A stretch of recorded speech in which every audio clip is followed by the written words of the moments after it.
কিন্তু আল্লাহ পাক রব্বুল আলামিন পরকালে সুখরে সুখের জায়গায় রাখছে, দুঃখরে দুঃখের জায়গায় রাখছে। জান্নাতে যে ঢুকবে তার শুধু সুখই সুখ, ওই জায়গায় কোনো দুঃখ নাই। আর জাহান্নামে যে ঢুকবে দুঃখই দুঃখ, তার কোনো সুখ নাই। সুতরাং এখান থেকে সিদ্ধান্ত নিতে হবে, আপনি কি জান্নাতে যেতে চান না জাহান্নামে যেতে চান? যদি জান্নাতে যেতে চান তাহলে আমার এই হাদিসটা আমি আলোচনা করব, যেটা আল্লাহর নবী বলেন, ইন্নাল জান্নাতা তাশতাকু ইলা খামসাতি নাফার। 5 শ্রেণীর মানুষ আছে যাদেরকে জান্নাত নিজে চেয়েছে, জান্নাতের ভিতরে নিয়ে জান্নাত ধন্য হতে চায়। সুবহানাল্লাহ বলেন জোরে। অনেক মেহমানের লেখা থাকে না, হে মেহমান আপনার আগমনে আমরা ধন্য। তার মানে দাওয়াত করে নিয়ে আইছে, এনে আইসে তাতে খুশি আয়োজকরা। জান্নাত এরকম বলবে, হে আল্লাহর বান্দা তোমারে পেয়ে আমি জান্নাত ধন্য। জোরে বলেন আল্লাহু আকবার। অথচ দুনিয়ায় জান্নাত চাওয়ার জন্য নবীজি শিখাই দিছে, আল্লাহুম্মা ইন্না নাসআলুকাল জান্নাতাল ফিরদাউস ওয়া নাউযু বিকা মিনান নার। সব সময় বলি আমরা, আল্লাহ জান্নাত দাও, জাহান্নাম থেকে বাঁচাও, বলি কিনা? কিন্তু হাদিস শরীফের মধ্যে এসেছে কিয়ামতের কঠিন ময়দানে জাহান্নাম এক পাশে ডাকতে থাকবে, সূর্য মাথার উপরে চলে আসবে, জমিন পুড়ে তামা হয়ে যাবে, মানুষগুলা নাফসি নাফসি করতে থাকবে। জাহান্নামের ডাক শুনে মানুষের হুঁশ হারিয়ে যাবে। আল্লাহ পাক রব্বুল আলামিনের কাছে জান্নাত আইসা যাবে, ডাক দিয়া বলতে থাকবে, রব্বুল আলামিন এই 5 গুণে গুণী যে সমস্ত মানুষ আছে ওদেরকে তুমি আমি জান্নাতের মধ্যে দিয়া দাও। ওরা রোদ্রে দাঁড়াবে না, সূর্যের কষ্ট ওরা পাবে না। 1 নাম্বার হলো তালিউল কোরআন, যে ব্যক্তি কোরআন তেলাওয়াত করে ওই ব্যক্তিকে কিয়ামতের ময়দানে জান্নাত তার ভিতরে ডেকে নিবে। দুঃখের বিষয় হলো মুসলমানের সমাজে স্লোগান দিতে রাজি, আল কোরআনের আলো, ওরে বাবা হাত উঁচু করে পা উঁচু করে কবে না ঘরে ঘরে জ্বালো। ঘরে ঘরে যে জ্বালবে, কার ঘরে জ্বালবে? অধিকাংশ মুসলমানের ঘরে এখন কোরআন তিলাওয়াত নাই। কথা কার ঠিক না? অধিকাংশ মুসলমানের ঘরে কোরআন তিলাওয়াত নাই। এমনও পরিবার আমি পেয়েছি 8 জন 10 জন এক পরিবারে বসবাস করে, কিন্তু একজনও কোরআন পড়তে পারে না। জোরে কোন আছে না নাই? কত বড় কপাল পোড়া মুসলমান, 8-10 জন মানুষ একজনও কোরআন পড়তে পারে না। আল্লাহ পাক রব্বুল আলামিন তার হাবিবরে দিয়া বলাইছেন, এই পৃথিবীতে যত শিক্ষার্থী আছে সব শিক্ষার্থীর ভিতরে সব থেকে দামি শিক্ষার্থী হলো যেই ব্যক্তি আল্লাহর কালাম শিখে। জোরে কোন সুবহানাল্লাহ। যে আল্লাহর কালাম শিখায় সে হলো সব থেকে দামি শিক্ষক, আর যে শেখে সে হলো সব থেকে দামি ছাত্র। কতটা দামি? নবী আমার হাদিসের ভিতরে বলেন, এই ব্যক্তি যেই জায়গা দিয়ে হেঁটে যায় আল্লাহর রহমতের ফেরেশতারা নূরের পর বিছায়া দেয়। সুবহানাল্লাহ। শুধু তাই না রে বন্ধু, যদি কোনো কবরের পাশ দিয়ে হেঁটে যায় আর ওই কবরের ভিতরে যদি আযাব হয়ে যায়, কোন কারণবশত মুমিনের কবরে যদি আযাব হয়, এই তালেবে ইলমের উসিলায় আল্লাহ তাআলা ওটা মাফ করে দেয়। এই জন্য আমি প্রায় সময় বলি যে মাদ্রাসা হলে কি লাভ, এটা জীবিত মানুষ বুঝুক আর না বুঝুক, মরা মানুষে বোঝে। কথা খায় না। কিভাবে বোঝে মরা মানুষে? ওই যে পাশ দিয়ে হেঁটে গেলে সে কবরের সুযোগ সুবিধা পায়। আমরা তো ভোর রাত্রে ঘুমাই থাকি, রাত 2টা 3টা 3:30 4টার সময় আমরা গভীর ঘুম, অনেক আছে মোবাইল টোবাইল টিপে ওই টাইমে ঘুমোইতে বলি। আর এই ছোট্ট ছোট্ট বাচ্চাগুলো শীত নাই গরম নাই, 3:30 বাজে উঠে ঠান্ডা পানি দিয়া ওযু করে তাহাজ্জুদের নামাজ পড়ে, কোরআনটারে বুকে নিয়ে দোয়া করে, আল্লাহ যে এলাকার মানুষ আমাদের এই মাদ্রাসা করেছে, জায়গা দিয়েছে, সহযোগিতা করে, মাদ্রাসার দিকে খেয়াল রাখে, পরিচালনা করে, আয় আল্লাহ তাআলা এই মানুষগুলোকে কবুল করে নাও, তাদের জিন্দগির মধ্যে আয় রুজির মধ্যে বরকত দাও। আপনি মনে করেছেন ক্ষেতের ফসল হাইব্রিড বীজে হয়েছে? না না, হাইব্রিড বীজে ক্ষেত হয় নাই। ক্ষেতের ফসল হয়েছে এই হাফেজদের দোয়ায়, এই তলেবুল ইলমদের দোয়ায়, এদের কদমের বরকতে। কথা কন ঠিক কিনা? শুধু তাই না বললুম, আল্লাহ যাদের সন্তান দান করেছে, এই সন্তান হলো একটা আমানত। এই সন্তানকে দিয়ে ইচ্ছা করলে দুনিয়া কামাই করা যায়, ইচ্ছা করলে এই সন্তান দিয়ে আখিরাত কামাই করা যায়। কথা কন ঠিক কিনা? সন্তান দিয়ে ইচ্ছা করলে দুনিয়া কামানো যায়।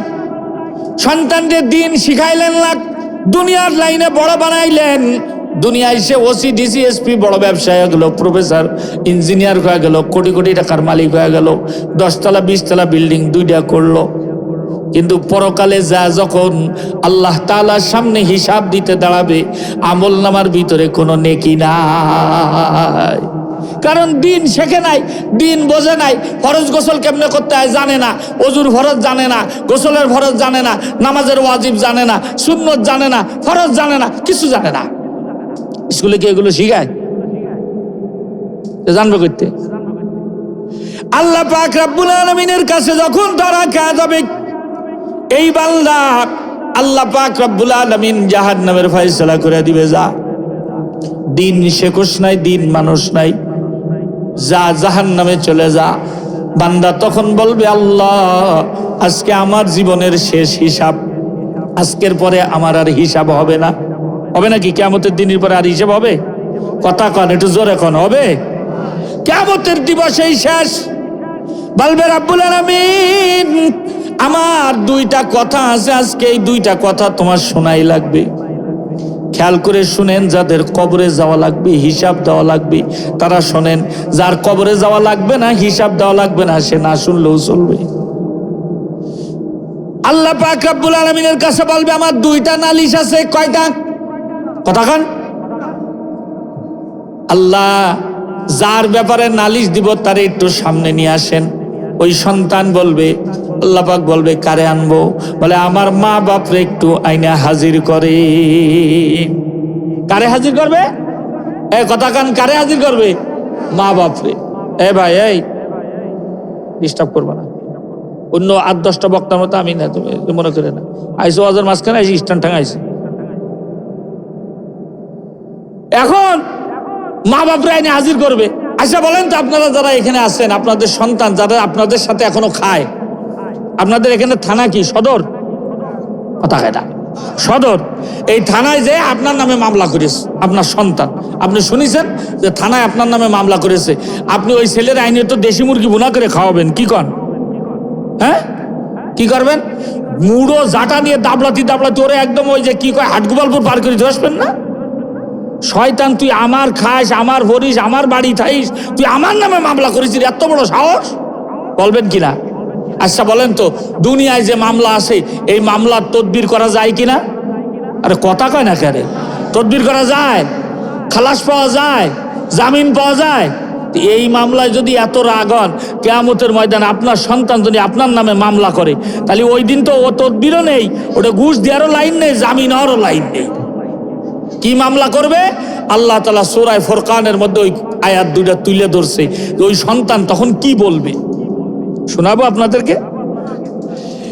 সন্তান আল্লাহ পাক রব্বুল আলামিনকে বলবে, রব্বানা ইন্না আতা'না সাদাতানা ওয়া কুবারানা ফাআদাল্লুনা সাবিলা। রব্বানা, হে আমার প্রভু, আমার যে ছোট ছিলাম আমি যখন, আমার ভবিষ্যৎ নিয়ে ভাবার চিন্তা ছিল আমার মা বাবার। কথা কন ঠিক কিনা? সন্তানের ভবিষ্যৎ ঠিক করে কে? ওরা পিছনের তো কথা না কয়, না কক, চাচারা কন, কিনা ঠিক করে? মা বাপ ঠিক করে। তাহলে কথা তো ঠিক আছে।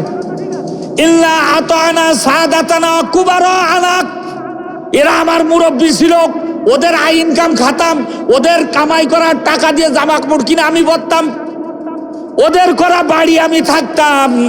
আল্লাহ ওদের হুকুমের বাইরে যাওয়ার ক্ষমতা আমার নাই। ফাআদাল্লুনা সাবিলা, আমারে কোরআনের হাফেজ বানাইতে পারতো, বানাই নাই। আলেম বানাইতে পারতো, বানাই নাই। দিন শিখাইতে পারতো, শিখায় নাই। আমারে সকালবেলায় কোরআন নিয়ে যাওয়ার কথা মক্তবে, আমারে পাঠাই দিছে ইংলিশ মিডিয়ামে যা, ইংলিশ শেখ, গান শেখ, ছবি আঁকা, এই শেখ সেই শেখ, এই করে করে আমার জীবনটারে বরবাদ করে দিয়েছে আল্লাহ। আমি তো না বুঝা অপরাধী, এরা তো বুঝা অপরাধী। মুফতি উসমান গনি হাবিবি যশোরের থেকে আইসা চিল্লা চিল্লা ওয়াজ করে বলে গেছে, ওরা শুনছে, এরপরে ওরা মানে নাই। আল্লাহ ওরা বুঝা অপরাধী আর আমি না বুঝা অপরাধী। ওগো আল্লাহ, তোমার কাছে জানতে চাই, বুঝা অপরাধ আর না বুঝা অপরাধ কি সমান? কথা কন। একজন বুঝা অপরাধ করছে তার বিচার যেরকম, একজন না বুঝা অপরাধ করছে তার বিচারও কি সেরকম? রাব্বুল আলামিন আমার 2 নাম্বার কথা হলো, বুঝা অপরাধী আর না বুঝা অপরাধী সমান না, সুতরাং তাদের শাস্তিও সমান হবে না। রব্বানা আতিহিম যিউফাইনি মিনাল আযাব। বাজান রে, হাতে ধরে বলে যায়, পায়ে ধরে বলে যায়, আল্লাহর কালাম পড়ে শোনাইতেছি, বহু হাফেজে কোরআন আছে, মিথ্যা কথা না, সত্য কথা, নির্ঘাত সত্য। যার সন্তানদের দিন শিখাবেন না, কিয়ামতের ময়দানে তার সন্তান এই কথা 2টা বলবে। রব্বানা আতিহিম যিউফাইনি মিনাল আযাব। রব্বুল আলামিন, ওরা বুঝা অপরাধী, আমি না বুঝা অপরাধী, সুতরাং শাস্তি সমান না। আমারে যে জাহান্নামে দিবেন, যিউফাইনি মিনাল আযাব, ওর থেকে ডাবল শাস্তি যেই জাহান্নামে, ওই জাহান্নামে আমার মা বাপরে দিবেন। নাউজুবিল্লাহ বলেন জোরে। দুনিয়ার মানুষ যখন ঝগড়া করে, গালাগালি করে কিনা? কথা কেন? রাগারাগি হয়ে গেলে, ঝগড়া হয়ে গেলে গালাগালি করে কিনা, বকাবকি করে কিনা? আল্লাহ বলেন, ওই জাহান্নামী সন্তানকে যখন জাহান্নামের ফেরেশতারা শিকল লাগায়া টানতে টানতে জাহান্নামের দিকে নিয়ে যাবে, আল্লাহ বলেন ওয়ালাআনুহুম লা'নান কাবীরা। সন্তান মাথা ঘুরায় বলবে, এই তোরা আমার মা বাপ না, তোরা হইলি জালেম। যদি আমারে কোরআন শিখাইতি, দিন শিখাইতি, হাফেজ বানাইতি, আলেম বানাইতি, আজকে আমিও জান্নাতে যাইতাম, তোদেরও জান্নাতে নিয়ে যাইতাম। কিন্তু দুনিয়ার মোহে পড়ে, দুনিয়ার এলেম শিখায়া আমারেও জাহান্নামী বানাইলি, তোরাও জাহান্নামী হইলি। কথা কন ঠিক কিনা? সমাধান চাও যদি জীবনে মরণে, খুঁজে নাও ফিরে যাও, চোখ রাখো কোরআনে। সমাধান এত চির অম্লান, চির মুক্তির ডাক, এ যে মহাবাণী খোদারি কালামে পাক। কথা কন ঠিক না বে ঠিক? এত চির অম্লান, চির মুক্তির ডাক, এ যে মহাবাণী খোদারি কালামে পাক। এই দুনিয়ায় সেই দুনিয়া, মুক্তি পাবে তুমি দোজাহানে। সমাধান সমাধান চাও যদি জীবনে মরণে, খুঁজে নাও ফিরে যাও, চোখ রাখো কোরআনে। সমাধান জোরে বলেন আল্লাহু আকবার। এ বাণী সকলের নয়, শুধু মুমিনের, যারাই চলবে মেনে ফল পাবে কোরআনের। জোরে কান ঠিক না বে ঠিক? এ বাণী সকলের নয়, শুধু মুমিনের, যারাই চলবে মেনে ফল পাবে কোরআনের। ঘরে বলো কিংবা রাষ্ট্রে বলো, অশান্তি দূর করে শান্তি আনে। সমাধান সমাধান চাও যদি জীবনে মরণে, খুঁজে নাও ফিরে যাও, চোখ রাখো কোরআনে। সমাধান যারা বলেন আল্লাহু আকবার। তাহলে কোরআনই মাদ্রাসায় নিজেদের সন্তান, নাতনি, পুতনি, নাতি, পোতা পড়াইতে রাজি আছি তো ইনশাআল্লাহ। নবমী মাদ্রাসা, এই হাফিজি মাদ্রাসা এটা এলাকার গর্ব। যারা প্রতিষ্ঠা করে, যারা কবরে চলে গেছে, ওরা বুঝতেছে যে এটার ফল কিনা। দিন রাত 24 ঘন্টায় একটা সেকেন্ড এলেম শিকার থেকে মাহরুম যায় না, সব সময় কোরআন পড়তে থাকে। আল্লাহ নবী বলেন, যে ব্যক্তি মাদ্রাসা প্রতিষ্ঠা করে, মাদ্রাসা হলো আমার ঘর, সুবহানাল্লাহ। কালকে পরাটা খাইয়ে কইছেন সুবহানাল্লাহ। মাদ্রাসা কার ঘর? নবীর ঘর। কসে আল্লাহর ঘর।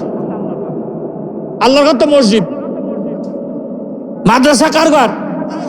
নবীর ঘর। ওয়াজ হুশ করে শুনতে হবে। 1 লক্ষ কি 3 দিন ব্যাপী একটা মাহফিল দিছে। বক্তা হলো একজন। ওই একজনকে কয়েছে সূরা ইউসুফ সম্পর্কে শুধু ওয়াজ করবেন, আর কোনো ওয়াজ নেই। ইউসুফ নবীর কিচ্ছা শুনবো, একাই দিছে। আর অন্য মাঝে শুনুক আর না শুনুক, পাশে বসে 3 দিন পুরো শুনেছে। 3 দিন যখন শেষ হয়ে গেছে তাফসির, পরের দিন চার দোকানে বসে তা একজন কচ্ছে, ভাই তুই যে 3 দিন তাফসির মাহফিল দিলি, তুই যে শুনলি বসে বসে, কি বুঝিস? কদিন এই 3 দিন 3 ঘন্টা করে 9 ঘন্টা ওয়াজ শুনি, কি বুঝলি? কচ্ছে ইউসুফ যে মহিলা মানুষ এটা আমি পুরোপুরি বুঝে গেছি, কিন্তু জুলাইখা যে ছেলে না মেয়ে এটা ভালো বুঝতে পারিনি। এই জন্য আগামী বছর 7 দিন ব্যাপী মাহফিল দেবো, দিয়ে ভালো করে শুনবো যে জুলাইখা ছেলে না মাইয়ে। এইরকম ওয়াজ যদি কিয়ামত পর্যন্ত শোনে কোনো কাজে লাগবে? ইউসুফ বলে মাইয়ে, ওই ওয়াজ শুনেছে 9 ঘন্টা বুঝে। এই পৃথিবীতে যত জাতি আছে সমস্ত জাতির মধ্যে সবচেয়ে চালাক জাতির নাম হলো মুসলমান। এই জন্য মায়ের খাচ্ছে কারা? কথা খায় না। অতি চালাকের গলায় দড়ি। একটা গল্প কই শোনেন। একবার 3 জন মানুষ একদিকে যাচ্ছে, তিনোটাই বাটপার, কেউ কারোর কম না। মুসলমান একজন, আর খ্রিস্টান একজন, আর ইহুদি একজন। একটা বাটিতে রুটি নেছে সাইড দিয়ে। কয়টা রুটি হলো সাইড দিয়ে।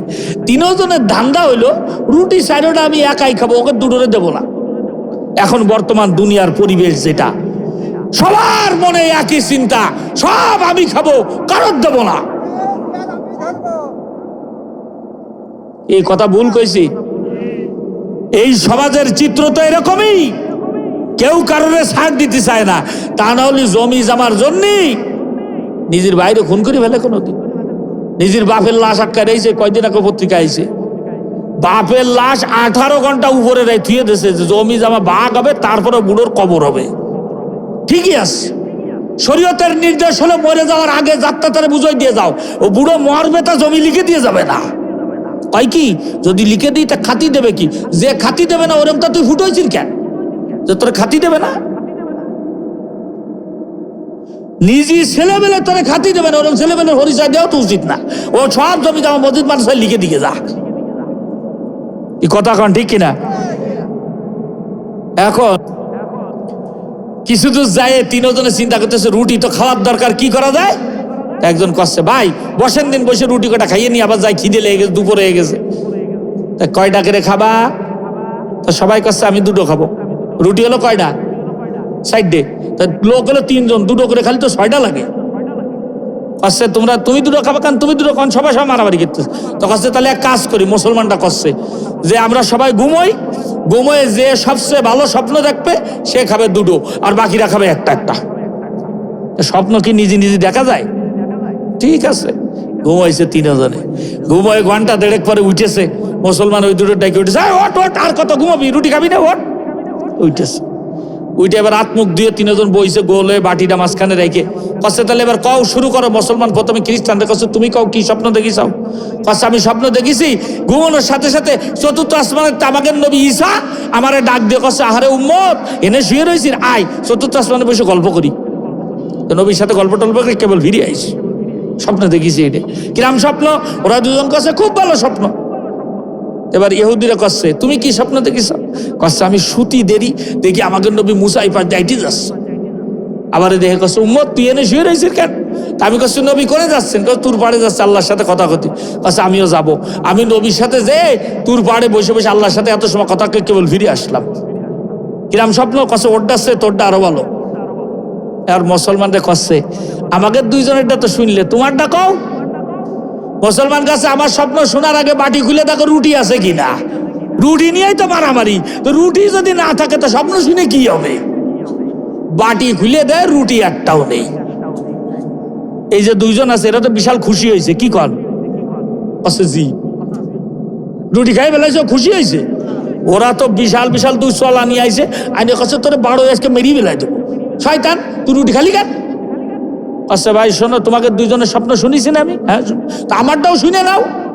বল তখন আমি স্বপ্ন দেখি যেই মাত্র শুইছি আজরাইল বিশাল একটা লাঠি নিয়ে আইছে, আইসে কছে রুটি খা আর নয় বাড়ো তোর মেরিয়ে ফেলাবো। আমি কি করবো ভাই, ভয়তে মরতে তো চাই না, রুটি খেয়ে ফেলেছি। ওরা দুজন কাছে ওরে শয়তান, তো রুটি যখন আজরাইল খাতি করছিল তখন আমাকে একটু ডাক দিতি, আমরা একটা একটা খাতাম। কষ্টে ডাকতি তো চাইলাম, তুমি ছিলে চতুর্থ আসমানে, এ ছিল তুর পাহাড়ে, এনে তো আমি একাই ছিলাম।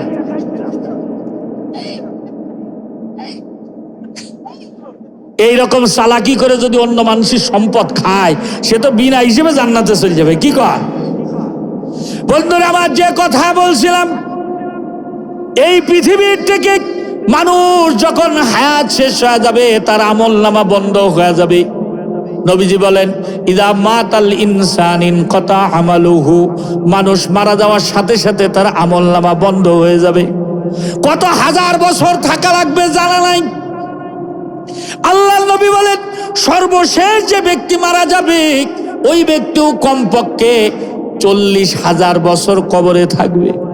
তাহলে আপনার আমার কতদিন থাকা লাগবে জানা নাই। আল্লাহর নবী বলেন, এই আমল নামাকে যদি সচল রাখতে চাও, নেকি ঢুকাইতে চাও, 3টা কাজ করে যাওয়া লাগবে। এর মধ্যে একটা হলো সাদাকাতুন জারিয়া। সুবহানাল্লাহ। আল্লাহর নবী বলেন, আল্লাহর দেওয়া মাল আল্লাহর সন্তুষ্টির জন্য আল্লাহর রাস্তায় যদি সদকা করো, এটাকে সদকায়ে জারিয়া বলে। আল্লাহ বলেন, মাইয়ুকরিদুল্লাহ করদান হাসানান ফায়ুযাইফু লাহু আজরা। এ বান্দা, দুনিয়ার যেমন ব্যাংক আছে, আমি আল্লাহরও ব্যাংক আছে। সুবহানাল্লাহ কোন জোরে। দুনিয়ার ব্যাংকে মানুষ যেমন টাকা রাখলে টাকা বাড়ে, আমি আল্লাহর ব্যাংকে টাকা রাখলেও টাকা বাড়ে। দুনিয়ার ব্যাংকে তো সামান্য বাড়ে, আমি আল্লাহর ব্যাংকে 100 গুণ বেড়ে যায়। দুনিয়ার মধ্যে 10 গুণ পাওয়া যাইবা। 1 টাকা দান করলে 10 টাকা না পাওয়া পর্যন্ত তোমার মৌত হবে না, আর 90 টাকা পরকালে আল্লাহ পাক দান করবে। এরকম দুনিয়ার বুকে বহু মানুষ আছে যারা সদকা করার কারণে আল্লাহ তাআলা তাদের জান্নাতের মালিক বানায়া দিয়েছে। সুবহানাল্লাহ কইলেন না? ছোট্ট একটা ঘটনা বলি। হযরত উসমান গনি রাদিয়াল্লাহু তাআলা অনেক ধনী মানুষ ছিলেন।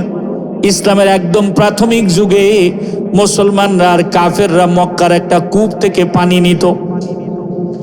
একদিন মুসলমান, একদিন কাফেররা।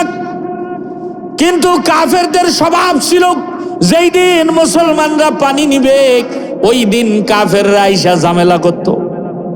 কারণ যারা দুনিয়ার রাজনীতি করে ওরা ক্ষমতা পাইলে মানুষের উপরে জুলুম করে। কথা কয় না কে? যার দিলে আল্লাহর ভয় নাই, যার মধ্যে কোরআন হাদিসের জ্ঞান নাই, এমন মানুষ যদি ক্ষমতা পাওয়া যায় তাহলে আলেম ওলামাদের হাতে হাত কড়া লেগে যায়, আর চোর বাটপাররা বুক ফুইলা রাস্তা দিয়া ঘুরে বেড়ায়। কিয়ামতের আলামতের একটা আলামত হলো অযোগ্য লোক নেতৃত্বে এসে যাবে আর যোগ্য লোক হাউকাউ করে বেড়াবে। দেখেন, যোগ্য লোকের দাম নাই, শিক্ষিত লোকের দাম নাই, সম্মানী লোকের দাম নাই। দাম কার? যে একটু জোরে কথা কইতে পারে, মানুষের গাড়ি কিল মারতে পারে, তার দাম। কথা কয় না? বন্ধুরা আমার, এই কাফেররা এসে মুসলমানদের ঝামেলা করে। আল্লাহর নবী একদিন বিষণ্ণ মনে তাকিয়ে রয়েছে। হযরত উসমান গনি পিছন থেকে আস্তে আস্তে করে আইসা দেখে রহমাতুল লিল আলামিন কূপটার দিকে তাকায় আছে, আর মুসলমানরা কষ্ট করে পানি নিতেছে, কাফেররা গরু ছাগল উড্ডাম মোড়া দুম্বা দিয়া কষ্ট দিতেছে। কিছু মানুষ এমন আছে, কারোর কাছে থাকতে থাকতে ও হা করলে এ বুঝা যায় কি বলতে চায়। কথা কেনা? আপনার অনেকে দেখেন দোকানে কর্মচারী রাখছে, 10-15 বছর হয়ে গেছে। 15 বছর পরে মাহাজন কিছু বলা লাগে না, মাহাজনের আব্বাব দেখে কর্মচারী বোঝে যে মাহাজনের এটা দরকার। কথা কন ঠিক কিনা?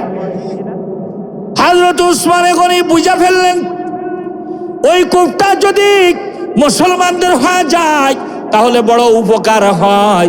এই জন্য হযরত উসমান রাত্রবেলায় 1 থৈলা স্বর্ণের টাকা নিয়ে ওই কূপের মালিক যে কাফের তার বাড়িতে যা হাজির। সুবহানাল্লাহ। হযরত উসমান জাহেলিয়াতের যুগে একজন সম্মানিত মানুষ ছিলেন। হযরত উসমান ওই কাফেরের কাছে যা যখন বসছে, কাফের খুব আপ্যায়ন করছে, করে বলতেছে, উসমান এই রাত্রবেলায় গভীর রাত্রে আইসো, কোনো উদ্দেশ্য তো আছে? জি, কি উদ্দেশ্য আইসো? বলে ওই যে একটা কূপ আছে না আপনার, ওই জায়গায় একটা কূপ আছে না, ওই কূপটা আপনি কি বিক্রি করবেন? না, আমার বিক্রি করার ইচ্ছা নাই। হযরত উসমান গনি বলে, আপনি যদি বিক্রি করেন তাইলে আমি কিনতে চাই। জাত ব্যবসায়ী যারা, ওরা ব্যবসা বুঝে, কথা কয় না করে। দেখবেন বাজারের মধ্যে মাল একটু শর্ট, কাস্টমার বেশি, জব করে দাম বাড়িয়ে গেছে, কথা কয় না। এইবার ওই কূপের মালিক বুঝে ফেলল, এই যে কূপটা উসমান কিনবেই কিনবে, কোন রকম কামাই দিবে না। তখনই জব করে 100 স্বর্ণের টাকার কূপে বলে বসলো 1000 স্বর্ণের টাকা লাগবে। হযরত উসমান গনি সাথে সাথে থলের মধ্যে থেকে 1000 স্বর্ণের টাকা বের করে তাকে দিয়ে দিলেন। ওই ব্যক্তি বড় খুশি, 100 টাকার মাল 1000 টাকা বেশি। টাকা দেখে হযরত উসমানের চেহারাও হাসি খুশি। হযরত উসমানের চেহারা হাসি দেখা ওই ব্যক্তি জিজ্ঞাসা করতেছে, উসমান তুমি তো এতটা বোকা না, তুমিও তো ব্যবসায়ী মানুষ, তুমি জানো এই কূপটার দাম 100 টাকা, 1000 টাকা দিয়ে কিনলা, ব্যবসায় লস কইরা তুমি কেন খুশি? বুঝতে পারলাম না। হযরত উসমান ওই ব্যক্তিকে বলে, ভাই তুমি যেমন সব বুঝা কোপ মারলা, তুমি যেমন বুঝলা এই কূপটা উসমান কিনবেই কিনবে, 10 গুণ দাম সাথে সাথে বাড়াই দিয়ে আমার সাথে ব্যবসা করলা। আমি উসমানও বোকা না, আমি উসমানও একজনের সাথে ব্যবসা করছি, কালকে বুঝতে পারবা। সকালবেলা মসজিদে নববীর মধ্যে নবীজি ঘুরে বসলেন। হযরত উসমান যা বলে, ইয়া রাসূলুল্লাহ, ইয়া হাবিবাল্লাহ, এই যে কূপটা এতদিন অমুক কাফেরের ছিল, আমি এইটা রাত্রবেলায় কিনে নিয়েছি, আর এটা উম্মতে মুহাম্মাদির জন্য দান করে দিলাম। আল্লাহ নবী হযরত উসমানের হাত উঁচা করে বলে, ও আমার সাহাবীরা, জান্নাতি মানুষ দেখতে চাও? জি, দেখতে চাই। উসমানের হাত উঁচা করে বলে, এই যে কূপটা সে আল্লাহর রাস্তায় সদকা করলো, উম্মতের জন্য দিয়েছে, আল্লাহ পাক রব্বুল আলামিন তার বান্দার খেদমত করার কারণে, দান করার কারণে এত খুশি হয়েছে, আল্লাহ তাআলা উসমানের নাম জান্নাতি মানুষের লিস্টিতে লিখে দিয়েছে।